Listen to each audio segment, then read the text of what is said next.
agora Sub40, o programa de entrevistas de Ópera Mundi com Breno Altman. Nossa convidada dessa semana é Jessie Daiane.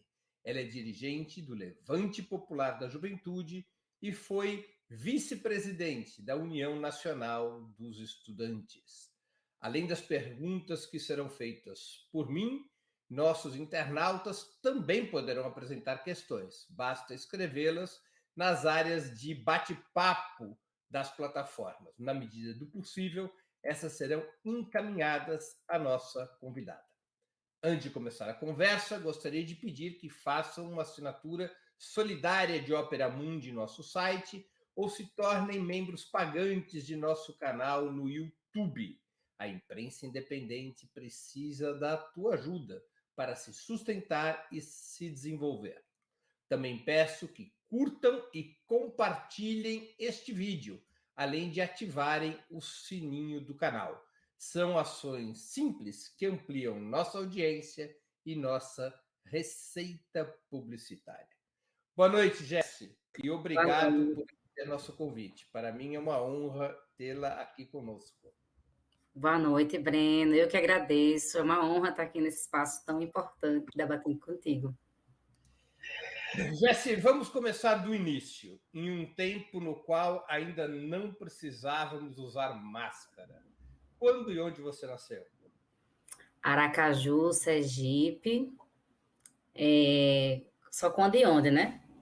Quer saber o ano, não, né? Quando é o ano? Ai, 1989. 1989 significa dizer que você tem 32 anos. 31, faço 32 em outubro. 32 em outubro, tá certo. Da família até a militância política, como é que você foi construindo tua trajetória? Então, Breno, eu sempre costumo dizer assim que eu entrei para a política muito pela minha própria realidade, assim, né, da minha família. Então, minha mãe, ela é empregada doméstica, analfabeta, minha avó analfabeta, meu pai chegou até o ensino médio, meu avô até o ensino fundamental, então, dentro da minha família sempre foi, assim, um acesso muito difícil, né, à educação, então isso é muito perceptível, e todo mundo muito pobre, trabalhador, minha mãe, enfim, foi abandonada na rua, já passou por muitas necessidades, minha avó, enfim, todo mundo. E eu, né, tive uma estrutura familiar, pelo menos pobre, mas familiar, que me garantia estar na escola, né? Então, e eu sempre fui muito estudiosa, tal. E eu ficava muito, minha mãe, pra você ter ideia, minha mãe, ela quando eu era pequena, ela ia no dentista comigo e pegava a revista e ficava lendo de cabeça para baixo. Eu era criança, ela sabia ler, eu olhava e ficava assim, minha mãe sabe demais, ela tá lendo até de cabeça para baixo. Até eu descobri que ela era analfabeta, porque ela tinha vergonha. Então, assim, eu demorei para saber que minha mãe era analfabeta, demorei para saber várias coisas da história da minha mãe. Então, foi vendo essa realidade que, mesmo pequena, assim, eu comecei a ficar muito questionadora. E, assim, por que que algumas pessoas têm que passar por isso? Por que que nem todo mundo, né, teve a possibilidade de saber ler, como eu sei, assim, saber o básico, o mínimo e tal. Então, acho que tudo isso me fez questionar a desigualdade.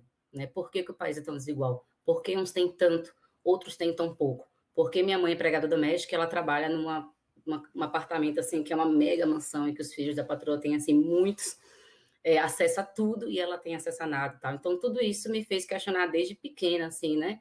O porquê. E depois eu entrei no colégio de aplicação, que é um colégio que fica dentro da Universidade Federal de Sergipe, né? Que você fazia na época uma seleção na quinta série, eu passei na seleção. Entrei nessa escola. Nessa escola, no primeiro ano, na quinta série, teve uma greve da Federal, com os professores em greve e tal. Então, era uma confusão, era grêmio muito ativo, o contato já com o DCE, o contato com o movimento Passe Livre, então, um contato muito cedo com movimentos estudantis, movimento docente, e já essa minha história de criança, assim, que já me fazia questionar um pouco, não é normal esse mundo que a gente vive. Não é normal, né, ter tanta gente no país, né, passando necessidade, fome, não saber ler, e outros terem tanto. Isso eu não posso me conformar, né, com essa realidade. Então, eu acho que juntou essa coisa da minha história na família, junto com um espaço que me permitiu ter contato com política organizada, com movimento, né? E foi isso que foi me levando para esse caminho sem volta, que é aquela vontade de transformar a realidade.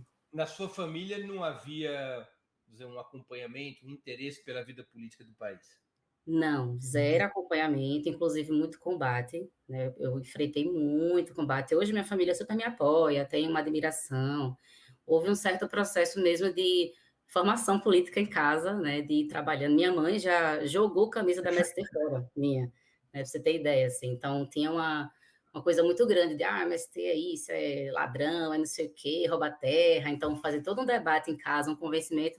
E hoje minha mãe é assim. O discurso que era feito contra o MST. Totalmente, ela assumiu o discurso, e eu ficava perguntando, né, sim, mãe, você tem casa? Não. Você tem carro? Não. Porque você está defendendo os interesses de quem dizia isso para ela, né, quem tem tudo, você do campo, da galera que não tem. Então, assim, você tem que estar do lado do sem terra e tal. Então, eu fui conversando muito, e hoje minha mãe, assim, ela é bem mais politizada, ela inclusive deu entrevista recentemente para Mulheres PT, como empregada doméstica na pandemia, que está trabalhando, que está saindo todos os dias, pegando ônibus todos os dias, 5 da manhã para trabalhar. E ela hoje é super politizada, assim, super convencida, mas na minha família ninguém era da política, assim, nem é, até hoje, né? Teu pai? Meu pai, ele trabalha com farmácia, assim, mas ele não é formado, ele é aqueles médicos de comunidade, né, que começou desde criança a trabalhar em farmácia, assim como meu avô, aprendeu com meu avô isso. E ele também, assim, ele é menos politizado que minha mãe, mas todo mundo é fora Bolsonaro, todo mundo é, assim, crítico e né, era a favor do governo Lula e tal, Dilma, mas é um nível de politização bem frágil, assim, né, bem senso comum, digamos.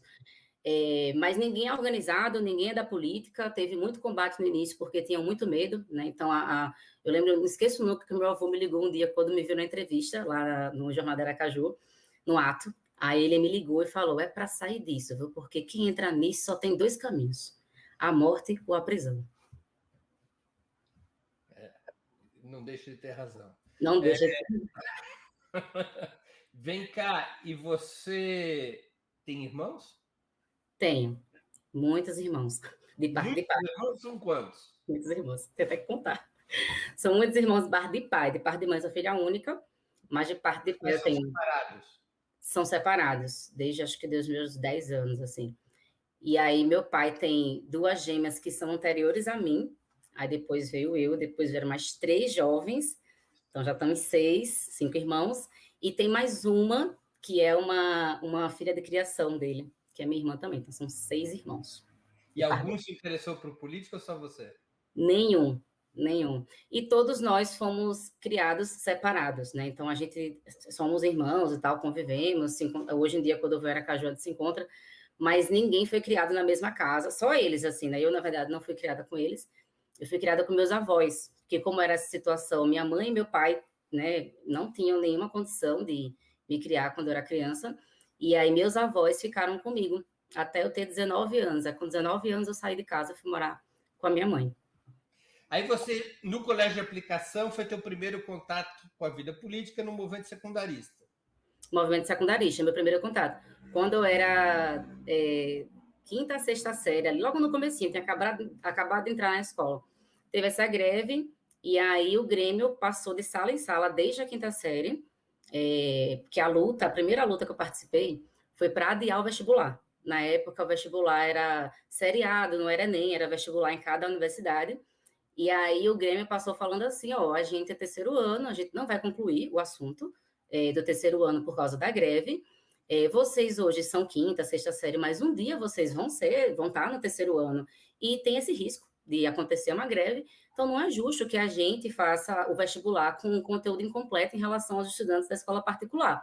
Então bora lutar para adiar o vestibular. Aí a gente trancou a entrada do CCV, que era o prédio lá onde o pessoal tinha que se inscrever, na época não era nem pela internet, tinha que ir lá pessoalmente para se inscrever, e aí a gente trancou para não deixar a inscrição acontecer para adiar o vestibular. Não tivemos conquista.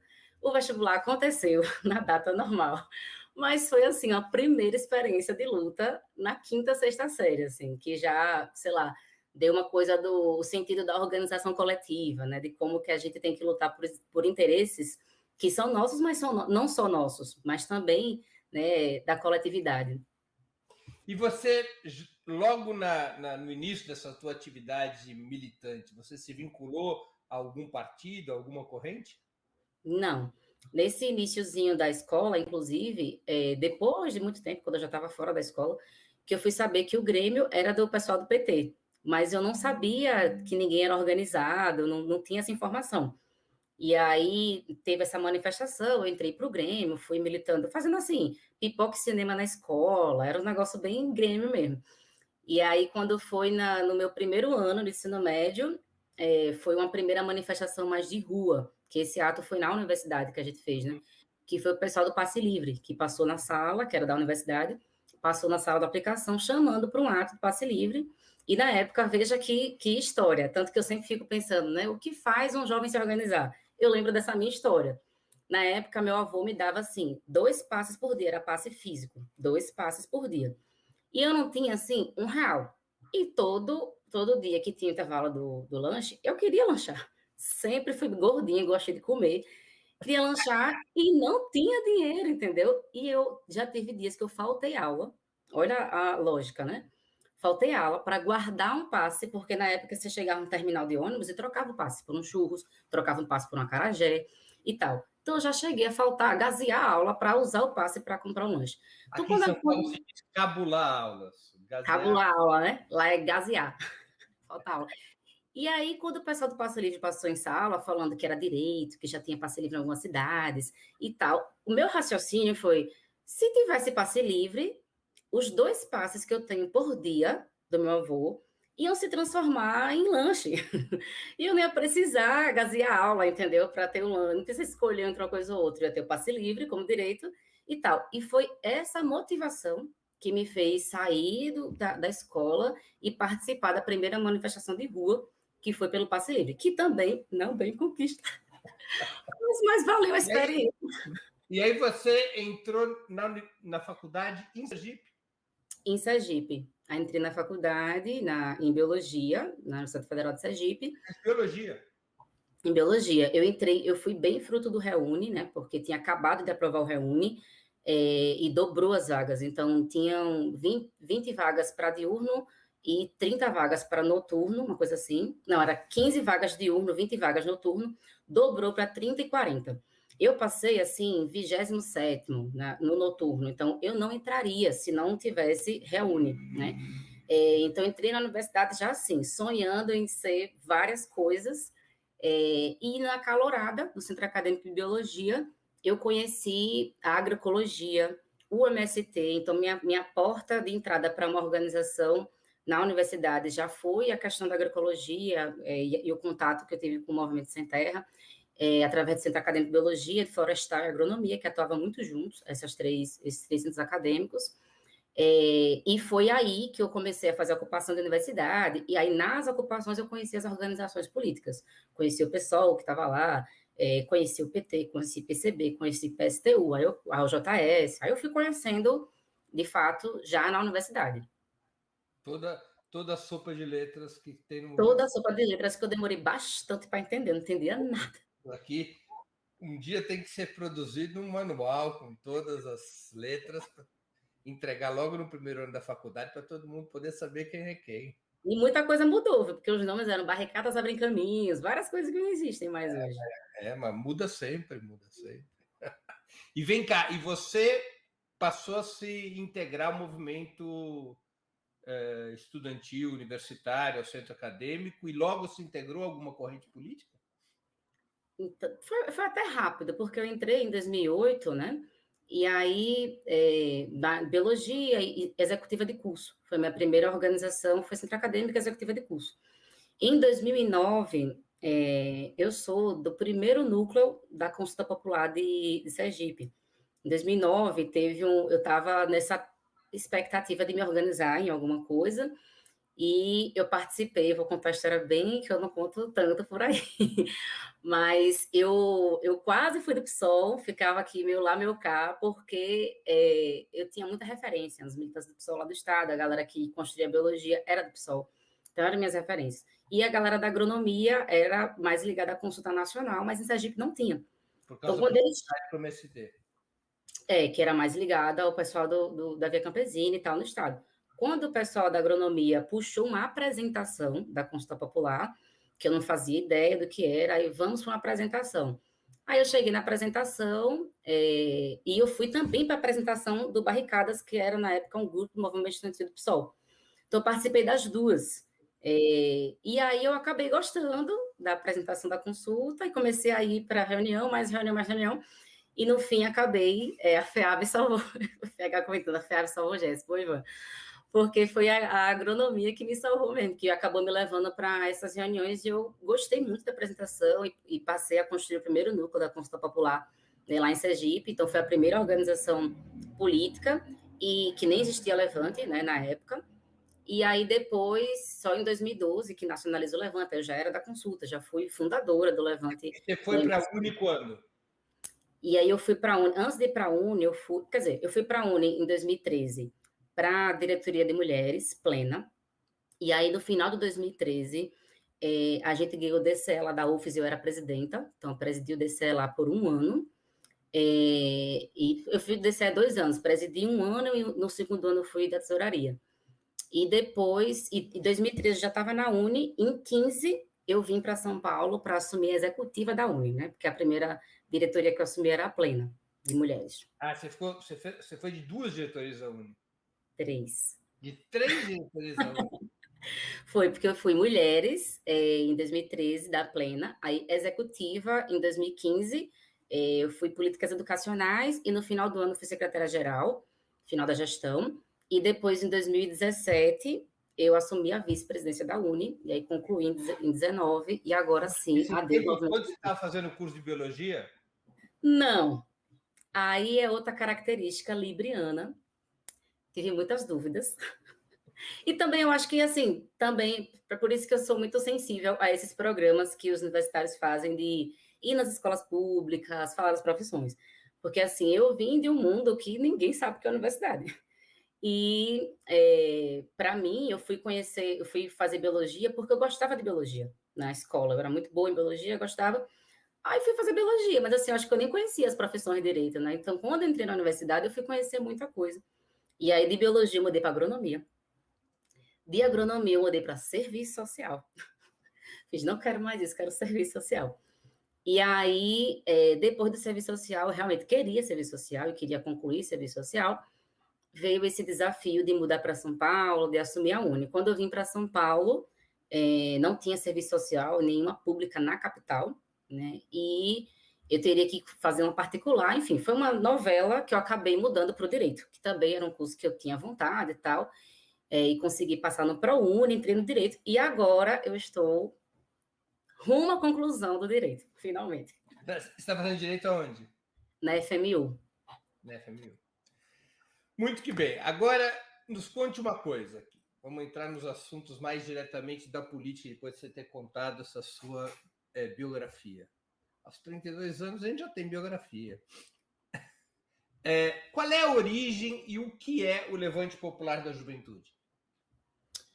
O Levante é um movimento de juventude que nasce lá no Rio Grande do Sul, em 2006, mas, embora o marco de nascimento seja 2006 no Rio Grande do Sul, ele é fruto de uma série de experiências e tentativas desse campo político, né, da Via Campesina, da Consulta Popular, de desenvolver alguma experiência de trabalho com juventude, com o objetivo de construir um movimento de massas, de jovens, especialmente nos grandes centros, nas periferias dos grandes centros urbanos. Então, nasce com esse objetivo, a primeira experiência é lá no Rio Grande do Sul, com esse nome, com essa identidade, né? E depois, em 2012, a gente realiza um acampamento nacional que nacionaliza o movimento. Essa experiência que existia no Rio Grande do Sul, ela se torna nacional. E o grande objetivo, né, de criar o Levante era a análise, né, de que era necessário ter um movimento de juventude de massas no Brasil que conseguisse unificar a juventude brasileira, né? Então, a gente percebia que tem movimento estudantil, tem o movimento secundarista, tem o movimento negro, tem o movimento de cultura, hip hop, enfim, existem diversos movimentos que a juventude faz parte, que se identifica a partir de uma bandeira, a partir da cultura, da educação, enfim. Mas a gente compreendia que para desenvolver um movimento de massas de juventude, era necessário criar uma ferramenta que tivesse a capacidade de aglutinar esses diversos setores, inclusive a juventude do campo. Então, o Levante nasce muito com esse objetivo e essa é a nossa experiência, né? A experiência de um movimento que unifica o movimento de periferia, de jovens da periferia, com o movimento estudantil universitário, com o movimento estudantil secundarista e com a juventude camponesa. Vocês estão ligados a algum partido político? Todos os militantes da Consulta Popular constroem o Levante Popular da Juventude, então é a nossa frente de juventude, e é o partido, digamos, que a gente tem um vínculo, né? Uma construção. A consulta impulsionou o nosso nascimento, o nosso crescimento, e foi responsável por esse processo de nacionalização no Brasil inteiro. Explica rapidamente o que é a consulta popular. A consulta popular é um instrumento político, é um partido político, né? Que não disputa diretamente as eleições, não é registrada oficialmente, mas é uma organização política. E filiados a outros partidos podem pertencer ao Levante Popular? Podem. A gente tem algumas experiências. A gente tem algumas experiências nos estados, né? Então, o Levante, a gente nasce com essa perspectiva de ser um movimento de massas. Então, nascemos negando, inclusive, a ideia de ser a juventude de um partido, a juventude de uma organização, né? Então, a gente, enquanto consulta, impulsiona e constrói o Levante nessa perspectiva de ser um movimento muito mais amplo do que a gente, né? do que a nossa organização.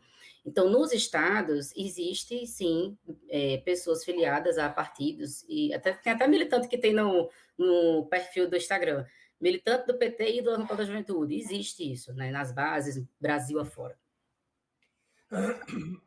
Jesse, há muita crítica referente ao afastamento dos partidos de esquerda em relação às suas bases sociais, ao abandono ou menosprezo das atividades de organização e formação e à excessiva preocupação com eleições. Isso também ocorre com os movimentos juvenis? Qual é a forma de organização do Levante para evitar esse tipo de problema? Então, o Levante Popular da Juventude, até então, não disputa eleições diretamente, né? Então, a gente nasce, inclusive, muito com essa crítica. E não é uma crítica necessariamente à participação nas eleições, porque a gente entende que é uma forma de luta importante, necessária para disputar o poder do país. Mas com essa crítica de que é necessário dar mais peso, dar mais ênfase na organização popular, na formação política, e na experiência, nessa coisa de formar militantes, lutadores e lutadoras do povo na luta, né, na luta social, na luta de rua. Então, a gente nasce muito com essa característica.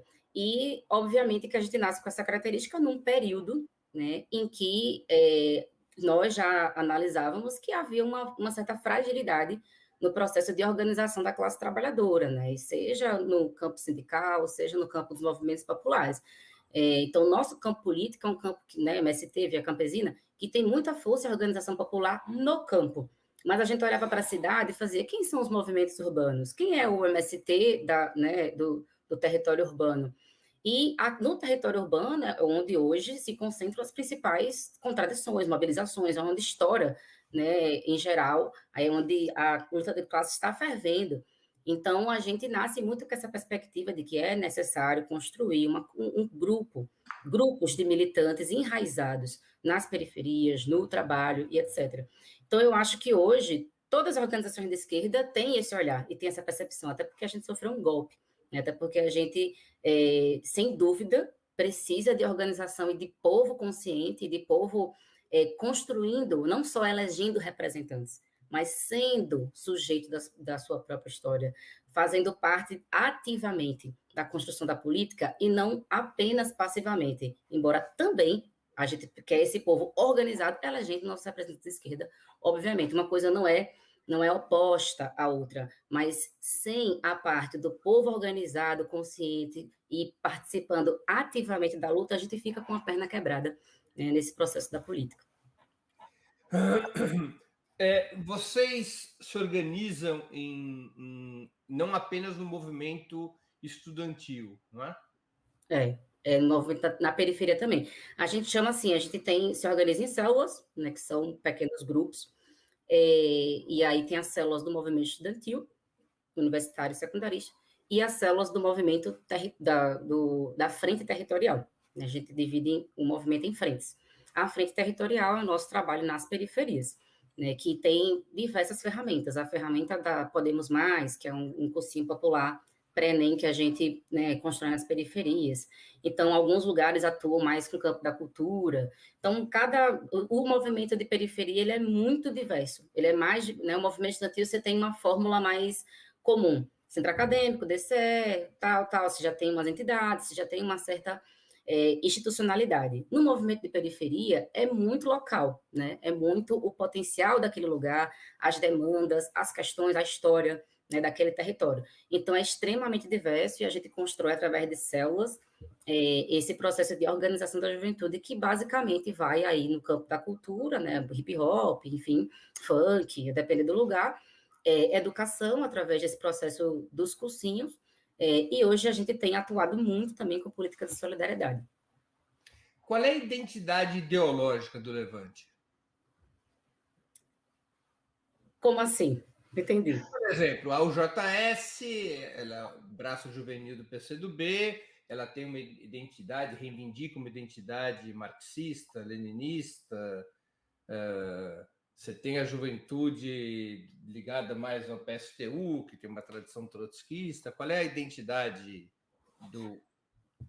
Nós reivindicamos o marxismo, mas, assim, nessa característica de ser um movimento de massas, etc., no Levante a gente não tem uma carteirinha, assim, né? Se você não é marxista, você não pode fazer parte desta organização, né? Mas, obviamente, que a nossa formação política, né, o nosso processo de... Porque nós consideramos que o Levante é essa porta de entrada para aquele jovem que está naquele nível de consciência de reivindicação, né, de querer se mover por qualquer coisa. E nós somos a porta de entrada para esse jovem. E aqui dentro, aí nós vamos fazer formação política, e aí ele vai ter o primeiro contato com o marxismo, mas não é digamos que um critério, né, para você fazer parte, ser ou não marxista.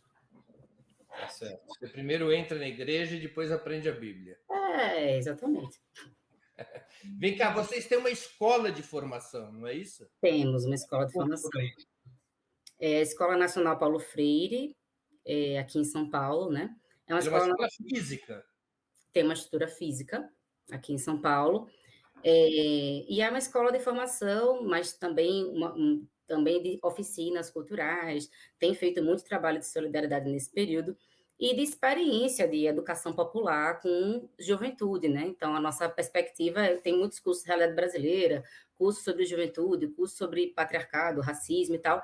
Então, a ideia é ser a nossa Florestan Fernandes, né, para a juventude. Apenas para esclarecer aos nossos espectadores, a Escola Nacional Florestan Fernandes é a principal instituição de formação do Movimento dos Trabalhadores Sem Terra, que fica aqui em Guararema. Então, essa é a comparação, né? A Escola Nacional Paulo Freire está para o Levante Popular, como a Escola Nacional Florestan Fernandes está para o MST. Como é que o Levante Popular se financia?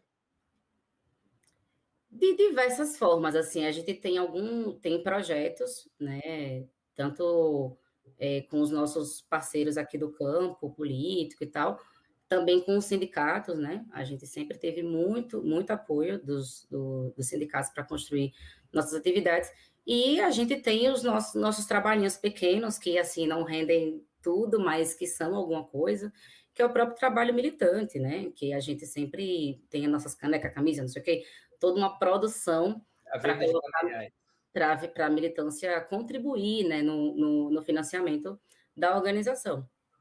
Tem aqui uma pergunta de uma espectadora nossa, a Estela Sigrist Bettini, que é membro do canal do Opera Mundi, e ela pergunta como ela deve ser você, como você se sustenta em sua sobrevivência. Eu sou militante profissionalizada, então aqui no Levante a gente tem um coletivo nacional que fica aqui em São Paulo, que é responsável pelas pela condução nacional do movimento, pelas tarefas nacionais, né? Então, a gente sai do nosso estado, vem para cá para cumprir essa tarefa nacional e a gente tem uma ajuda de custo para cumprir essa função. Muito que bem. Jéssica, deixa eu te fazer uma outra pergunta. Qual é a tua avaliação sobre as mobilizações do dia 29 de maio, que tiveram muita participação de jovens? Começou um novo ciclo de grandes manifestações? Você acha que o dia 19 de junho agora poderá ter ainda mais força? Eu acho que o 19 de junho pode ter mais força. Não sei se necessariamente esse movimento permanecerá, né, em chamas, digamos, mas eu acho que assim como foi o 15M ano passado, 30M, veja, teve uma mobilização de massa no início do governo Bolsonaro, né, arrefeceu, voltou a ter agora outra mobilização de massa. Então, eu acho que é um momento em que existe uma disposição de se colocar nas ruas e de enfrentar esse governo diante das contradições, né, de como as contradições elas se desenvolvem. Então, lá no ano passado, a questão da educação provocou essa ida às ruas, né? Esse ano, eu considero o 29M, assim, uma importante vitória política para a esquerda, para os movimentos, para, né, os setores progressistas, porque no meio de uma pandemia, a gente tem manifestação em mais de 200 cidades e massivas, né, como ocorreram, foi surpreendente. Eu esperava já que fosse grande, porque tinha uma convocação, eu sentia, né, nas redes sociais que muita gente poderia participar, mas foi muito maior do que o que eu acho que todo mundo esperava, e no meio de uma pandemia. Então, eu acho que isso foi um sinal muito importante de que há uma disposição das pessoas em não mais esperar sentados que esse governo faça alguma coisa dentro da pandemia, mas sim de lutar por isso. E agora, para o 19 de junho, tem uma adesão maior às mobilizações? Eu não sei dizer se é maior, assim, porque pelo que eu estou sentindo o mesmo clima do 29. Então, eu acho que eu não consigo, assim, arriscar que 19 de junho vai ser maior do que o que foi o dia 29, sendo bem sincera. Espero, quero, desejo, mas, né, sendo sincera no olhar, eu acho que tem o mesmo clima do 29. Eu espero mobilizações similares ao que aconteceu no dia 29 de maio. Não há uma certa quantidade de gente, eu tenho visto isso nas redes sociais, pessoas que dizem assim, eu não fui no dia 29, mas agora eu quero ir. Tem. Porque eu acho que é isso que eu estou falando. Como ninguém esperava que o 29 seria daquele tamanho, então acho que muita gente também, né, evitou participar de manifestação de rua, como todo mundo estava evitando manifestação de rua, e que agora, depois de ter visto o tamanho daquela, talvez participem.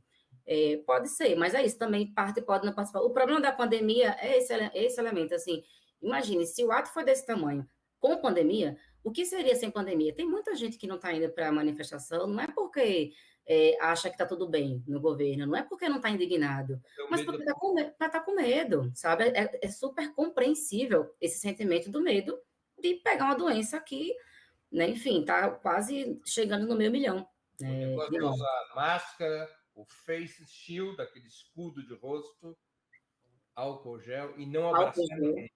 distanciamento, tentar. A gente orientou, né? Inclusive o ato de Recife, o 29M foi todo em fileiras, né? A gente fez essa orientação, vamos tentar fazer os atos em fileira, né, para garantir o distanciamento e tal, até para tirar, né, o medo das pessoas, o medo justo, o medo super razoável, né, de ir para as ruas se contaminar, mas ao mesmo tempo a gente pressionar o governo, porque eu acho que não adianta a gente encontrar uma saída individual. Não adianta se eu posso ficar isolada. A gente precisa pressionar para acelerar a vacinação, para que todas as pessoas possam ser salvas dessa doença, né? E não só a parcela que pode, né, nesse momento estar isolada. Temos aqui algumas outras perguntas, Jaci. O Alan Yukio Ayama, como funciona e para que servem os acampamentos nacionais que o Levante faz? Os acampamentos nacionais, eles são uma espécie do que seria, fazendo um paralelo com o que as pessoas conhecem, né, em geral, o que seriam os congressos das organizações, né? Então, aquele espaço máximo da organização, em que a gente mobiliza toda a nossa militância para participar, onde a gente legitima ali, elege a nossa próxima coordenação nacional, não, então ali se tira a nossa direção, e também é um espaço onde a gente aponta as principais linhas para o próximo período, quais são nossos principais desafios, é um espaço de debate, mas também é um espaço com muita cultura, com muita oficina, com muito trabalho coletivo. Então, os acampamentos do Levante são construídos e mantidos pelaquela militância que está lá, né? Então, todo mundo tem uma tarefa de limpeza, tem uma tarefa, né, na cozinha, tem a tarefa da mística, todo mundo tem uma função dentro do acampamento, da segurança do espaço, né, e tal. Então, é um espaço também, que eu diria assim, que nos impulsiona o nosso crescimento, porque nesse processo de mobilização para o acampamento, a gente trabalha para que, né, mais jovens participem desse acampamento, então é uma atividade que também contribui. Milhares de pessoas, né? O último foram 7.000 jovens lá em Belo Horizonte, no Mineirinho. E também eu acho que o acampamento era um espaço de educação política em si, né? Um espaço que educa aquela juventude a uma educação básica, que é construir processos coletivos. Eu acho que esse é um dos grandes dilemas da nossa geração. A gente tem muito uma militância individual. Eu luto pela minha pauta, pelo que me toca, né, e tal. Então, não é uma geração sem consciência, despolitizada, muito pelo contrário, até pela internet, né, e tal, tem muito acesso, inclusive, às vezes, à informação, mas acho que nos falta uma formação de que é através da luta coletiva que se transforma, né? Então, acho que o acampamento ele é em si um processo de educação política nesse sentido. Tem uma outra pergunta da Ângela Pérez Franco. Como vocês iniciam o trabalho do Levante Popular nas comunidades? Eu citei isso aqui anteriormente, que assim, nas comunidades, depende muito de cada localidade, então não tem uma receita de bolo. Então, em geral, o trabalho que a gente faz é de conhecer o território, entender quais são, em geral, toda a comunidade já tem o seu processo de organização e de luta, né? Então ninguém pensa que vai chegar, né, numa periferia levando né, levando como fazer, ou como lutar, muito pelo contrário, a gente vai bem baixinho, bem assim, como é que vocês fazem? Como é que vocês se organizam? O que já existe aqui nesse lugar, né? Então, a gente, enquanto militantes organizados, a gente chega para tentar potencializar, né, a semente, um germe de organização que já existe naquela comunidade. Então, por isso que o trabalho territorial, diferente do movimento estudantil, ele é muito criativo e ele depende muito do local onde você vai. Então, alguns lugares você chega lá, já tem uma enorme organização da galera do hip hop, que é super politizada, que é super questionadora, e a gente tem que potencializar aquilo, aquela organização da cultura, da revolta, da raiva, para um projeto político, para transformar a realidade, para se organizar coletivamente, né? Assim como a gente chega em outro lugar, tem um monte de jovem que quer entrar passando vestibular e não tem condições de concursinho, então vamos construir. Então, são diversas ferramentas, mas é nesse campo, basicamente, da cultura, da educação, das lutas antirracistas e tal, que a gente vai organizando a periferia.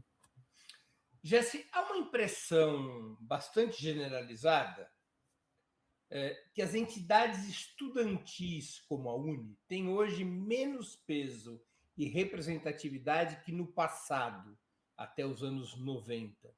Você acha essa percepção correta? Se a resposta tua for positiva, quais seriam as razões pela perda de peso e representatividade? Breno, eu não acredito que a Uni hoje, eu falo a gente, já saí da Uni, mas ainda a Uni não saiu de mim, que a Uni hoje tem uma menor representatividade, assim, eu acho que as mobilizações do 15 e do 30M foram uma importante expressão disso, e agora, em alguma medida também, porque a Uni puxou com bastante força o 29M, nesse caldo das lutas antirracistas que já estavam, né, tomando as ruas, da pandemia, da CPI da Covid, enfim, as contradições que estavam se desenvolvendo, mas também o fato dos cortes de recursos nas universidades e o risco de várias universidades pararem, né, e não conseguirem mais dar conta do seu funcionamento por falta de recursos. Então, eu acho que tanto lá quanto agora, a Uni teve uma capacidade de convocação, né, dos estudantes. Eu acho que o que a gente poderia fazer, o que a gente poderia refletir, né, sobre esse processo de representação do movimento estudantil é como andam, que eu acho que isso sim, na minha opinião, está mais frágil, como andam os nossos centros acadêmicos, os nossos DCEs, né? Então, as nossas entidades de base lá no local da universidade. Mas a Uni em si, eu acredito que não tem menor representação, tanto que o 15M e 30M foram muito fortes e agora também está sendo muito forte. Tem uma pergunta que eu deixei passar aqui da Ana Tereza, é uma pergunta mais de curiosidade dela. Aliás, curiosidade minha também. Ainda existem os colégios de aplicação? Existe, assim, Sergipe existe ainda, eu não sei no Brasil afora como é, mas em Sergipe ainda existe, só que mudou a forma de seleção, né? Então, lá em 2000, quando eu entrei na quinta série, era tipo um vestibularzinho, uma seleção, uma prova, né? E depois que foi aprovada as cotas sociais e raciais, passou a ser sorteio, né? Justamente porque muitas pessoas que entravam na seleção ali já excluía a parte da galera da escola pública e tal. Então, passou a ser sorteio, mas em Sergipe existe ainda, eu acredito que em outros lugares ainda existe. Até que idade pode ser do Levante Popular da Juventude? A gente não tem um limite de idade, não, assim, tem um bom senso, mas não tem um limite de idade e eu vou lhe dizer, isso muda muito a depender do território, né? Então, assim, no movimento estudantil, em geral, é mais comum você ter pessoas mais jovens, a galera forma, sai, né, e tal. No movimento de periferia, você vai ter tanto muito jovenzinho, quanto pessoas mais velhas, né? Então, mas assim, eu acho que não passa de 35, assim, de 34, por aí. Você tem mais uns 2, 3 anos, então. Tô perto. Ai, tô perto da hora de partir. Mas também tô querendo, viu? Jesse, você acha que irá se precipitar no Brasil, que poderá se precipitar no Brasil, uma situação como a da Colômbia, de enfrentamento, de levante contra o governo, ou a crise atual terá mesmo como desfecho as eleições do próximo ano? Eu acredito que a crise atual terá como desfecho as eleições do próximo ano. Acho que esse é o caminho que tem se desenhado. E com essa movimentação, a volta dos direitos políticos do Lula, a atuação, inclusive, muito fervorosa do nosso velhinho que está aí rodando, operando a política. Então, assim, eu acredito que esse será o desfecho aqui no Brasil. As manifestações que estão acontecendo hoje, eu acredito que são muito importantes, fundamentais, para desgastar, né, o governo Bolsonaro e para construir essa força capaz de impor, né, no ano que vem, uma vitória eleitoral da esquerda. Antes de continuar esse tema, eu vou ler mais uma pergunta do Alain Yukio Ayama. Até o final do programa eu vou aprender a falar o nome dele. Existe um preparo após o movimento estudantil? A pergunta dele refere-se ao Levante. Organização sindical, do trabalho, como o Levante trabalha politicamente essa questão? Muito interessante, muito boa questão. É um dos nossos debates, né? A gente não tem dentro, já teve até debate, vamos fazer células sindicais, né, e tal. Mas a gente não trabalha com, né, a organização sindical, mas obviamente que a gente orienta, né, os nossos militantes que vão para o mundo do trabalho, que se sindicalizem, que se organizem, né, nos sindicatos e que passem a compor, né, esse outro espaço de luta, mas não enquanto levante, né? No movimento estudantil, em alguma medida, sim, esse preparo, porque, né, todo mundo ali um dia vai ser trabalhador, todo mundo um dia vai estar, né, em outro espaço de luta. Então, para nós, o Levante ele é uma escola de formação de militantes e que esses militantes têm que ser militantes de uma vida e não só de uma juventude. Então, quando eles saem do Levante, a gente espera que eles vão para o movimento de moradia, para o movimento urbano, ou que vão para o movimento, para o sindical, né? Jacê, você acha, você já tocou no assunto, eu quero aprofundar um aspecto. Você acha que a reabilitação eleitoral do ex-presidente Lula, com a anulação das suas condenações, mudou o estado de ânimo da juventude? Mesmo com 75 anos e uma trajetória já tão longa, ele pode ou poderia representar um caminho entre a juventude, para a juventude trabalhadora e estudantil?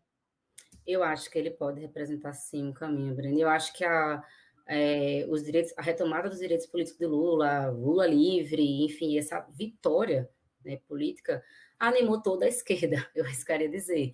Assim, né, a gente estava só cordas e só derrota, só pau, né? Então, e o desmonte total, o governo, né, só era derrota, derrota, derrota, derrota. A gente não tinha uma vitória para contar a história. Então, eu Alguns acho anos de que derrotas, né? e eu acho que essa vitória deu um ânimo em toda a esquerda brasileira, assim, não só a juventude, e eu acho que sim representou o caminho, porque assim, Breno, eu fiquei pensando, né, mesmo nossa geração, que é uma geração que começa a conhecer a política, digamos, já com os governos sendo dirigidos pelo PT, e que essa geração que foi muito crítica, né, e tudo mais. Mas é uma geração que entrou na universidade, quando eu entrei na escola, né, entrar na universidade já era uma coisa distante. Entrar no mestrado era uma coisa assim, impossível, impossível. E a nossa geração foi a geração que acessou o mestrado, acessou o doutorado com bolsa e com expectativa de ser professor universitário, porque tinha muita universidade abrindo, ou de passar em algum outro concurso. Essa foi a expectativa da minha geração. E essa geração agora está se vendo com seu doutorado na mão, com seu mestrado na mão, sem universidade para ser professor, sem concurso, né, para fazer. E, sem dúvida, isso é uma frustração muito grande, né, para essa geração de jovens, mas também isso faz um paralelo, né, com o passado. Ou seja, a gente era a geração que ia formar, fazer mestrado, doutorado com bolsa, entrar no concurso, comprar uma casa, minha vida. Assim, a gente tava com tudo prontinho para ser feliz, entendeu? E, de repente, agora o caminho da felicidade ele está um pouco tortuoso e, às vezes, até poucas esperanças dele um dia chegar, sabe? Então, acho que, com certeza, a volta do Lula acende uma luzinha de esperança, né, para essa nossa geração. De repente, o jingle dele vai ser o mesmo da marchinha de 1950 que incendiou a campanha do Getúlio Vargas, que era bota o retrato do velho, bota no mesmo lugar, o retrato do velhinho faz a gente trabalhar. E vai ser aquele retrato dele fazendo a sarrada com a juventude. Uma pergunta do Alisson Sampaio. Como o Levante tem atuado nas periferias urbanas durante a pandemia? Durante a pandemia, nosso trabalho foi centrado na política de solidariedade, né? Então, a gente tem tocado uma campanha em conjunto com o nosso campo político, que chama Periferia Viva, e esse trabalho começou com a distribuição de alimentos, materiais de higiene, o trabalho de solidariedade em si, mas também um trabalho de informação, né? Como a gente viveu uma pandemia com o governo desinformando sobre quais são as medidas de cuidado de saúde, sobre o isolamento, sobre a máscara, sobre o álcool e tal. Então, além da gente distribuir, né, esses materiais, a gente também fazia esse processo de informar a população sobre como se cuidar, como se prevenir. E um outro passo que a campanha também foi dando depois foi um processo de formação de agentes populares de saúde. Né? Então, foi o segundo passo, digamos, da campanha. Né? Então, primeiro começou com a distribuição e depois aqueles e aquelas que se aproximaram, que se interessaram em não só receber a cesta, mas em participar do processo de organização da distribuição, ou seja, aqueles que se disponibilizaram né, a construir algo a mais, a gente começou a organizar um processo de formação de agentes populares de saúde para que esses fossem os nossos militantes mesmo ali, né, inseridos na sua própria comunidade, construindo um trabalho de prevenção em saúde nesse período, né, tão grave de pandemia. Jesse, qual a tua avaliação sobre a política educacional dos governos petistas? Você acha que deveria haver uma mudança programática nesse setor, no caso de um novo governo de esquerda? Digo isso porque há uma crítica que circula em muitos meios de que, embora tenha aberto muitas vagas na universidade, tanto através do ProUni, do FIES, quanto do aumento das universidades públicas, o fato é que o número de matrículas nas faculdades privadas continuou crescendo em relação às faculdades públicas. Então, eu queria saber teu balanço sobre a política educacional dos governos petistas e que tipo de mudança programática você acha que deveria haver, se é que acha que deve haver alguma? Bem, eu acho que assim, um balanço ele precisa partir também, em alguma medida, de um paralelo histórico, né? Então, não tem como fazer um balanço de que, ai, né, por mais que a gente quer mais, óbvio, a gente sempre quer mais e vai lutar para ser mais, mas meu balanço é um balanço positivo. A gente teve um processo de democratização do acesso, né, ao ensino superior no Brasil, através das públicas, através das particulares, e nas públicas e também particulares, a gente teve, através do ProUni, das cotas, um processo de popularização das universidades, né? Então, se hoje a gente tem uma geração de militantes, eu sempre falei isso, né? A Uni, inclusive, começou a ter, né, muitas mulheres presidentas, vice, não sei o que lá, negros e tal. A gente passou a fazer parte da política porque a gente também passou a fazer parte da universidade, a gente passou a ser mais universidade, né? Era difícil as gerações anteriores, né, serem direções negras, mulheres, se esse sujeito tinha muito pouco ali naquele território, né? Então a gente conseguiu primeiro ocupar, né, esse espaço da universidade e também ocupar a política. Então acho que é inegável assim o avanço que foi no processo de democratização, popularização, de interiorização, né, do acesso ao ensino superior.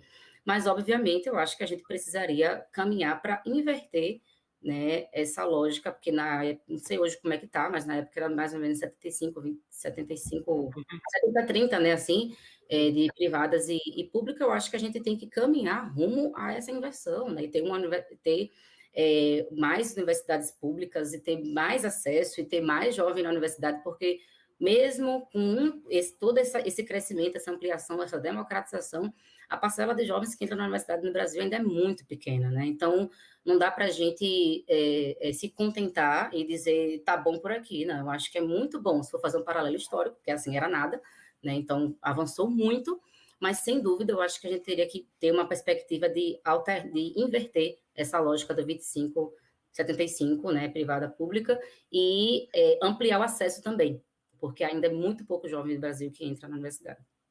Tem aqui uma última pergunta de um espectador nosso, que é para, eu acho que é um espectador, é um nome que eu não consigo identificar, mas que é para testar teus limites librianos. A pergunta é do Uliane, ou da Uliane Ribeiro. Jesse, você pretende seguir na militância em outros movimentos após sair do Levante? Qual o seu plano para o futuro? Dizem que não pode perguntar isso para uma libriana. Não pode, até porque assim, eu não sei responder. Assim, uma coisa que eu posso afirmar com toda certeza, sem nenhuma dúvida, é que o meu pé não sai da luta. Isso eu posso, assim, vocês podem anotar e me cobrar até eu ficar bem velhinha. Mas não sei ainda para onde, né? Não sei se é movimento sindical, não sei se eu vou para um movimento urbano, não sei se atuação partidária, não sei ainda, né, para onde eu vou. Mas sendo o meus planos são meio assim, librianos, eles fazem plano no máximo no mesmo ano. Então, assim, esse ano eu fiz plano, vou fazer curso de inglês, vou, né, concluir mais 2 períodos da universidade. Então, esse plano eu tenho mais ou menos desenhado. Agora, se me perguntar de 2022, já não sei. Você quer trabalhar como advogada? Quero trabalhar como advogada. Que área? Penal, até então. Ainda tenho assim, ainda quero conhecer mais e tal, mas eu estou indo para criminologia, estou me dedicando mais a essa área. Mas ainda não tenho certeza. Sou libriana, vou decidir isso só no último período. Já se a gente está chegando ao fim da entrevista, eu vou te fazer aqui algumas perguntas ping-pong que sempre são feitas na conclusão das entrevistas do Sub-40. Time de futebol. Confiança. Ninguém conhece Confiança. Confiança é um time importante de Sergipe. Tá certo. Livro inesquecível. Mais recente para mim, Torturado. Torturado. Música preferida. Ai, meu Deus, que difícil. Não deixe o samba morrer. Essa é uma bela música. Qual interpretação? Meu Deus. Tem Alcione, acho que a Alcione faz uma. Não deixa o Alcione samba fez uma, e morrer. a Rita fez uma excelente. Também, mas eu acho que tem uma de Alcione, que é bem... Não deixa o samba acabar. Você canta? Canto. Canta um pouquinho de Ave Maria, música. menino, Claro, é muita surpresa. você já está começando, já canta um pouco. Essa música mesmo. Não deixa o samba morrer, não deixa o samba acabar. O morro foi feito de samba pra gente sambar. Pode incluir no seu plano para o futuro ser cantora. Filme marcante. Bacurau, Ídolo político. Chaves. Hugo Chávez, o ex-presidente venezuelano. Evento histórico do qual gostaria de ter participado. Revolução Cubana. Jaci, muito obrigado pelo teu tempo e por ter participado do Sub-40. Eu tenho certeza que nossos internautas, as nossas internautas aproveitaram e se divertiram muito nessa hora de conversa, e eu também. Confiança, o time do Sergipe, pessoal. Confiança. Obrigada, viu, Breno, pelo convite, pelo espaço. Foi muito bom, muito tranquilo. Estava bem nervosa, mas até fiquei tranquila. Foi bem acolhedor. Muito obrigada. Chega ao final mais uma edição do programa Sub-40. Nossa convidada de hoje foi Jessi Daiane, dirigente do Levante Popular da Juventude.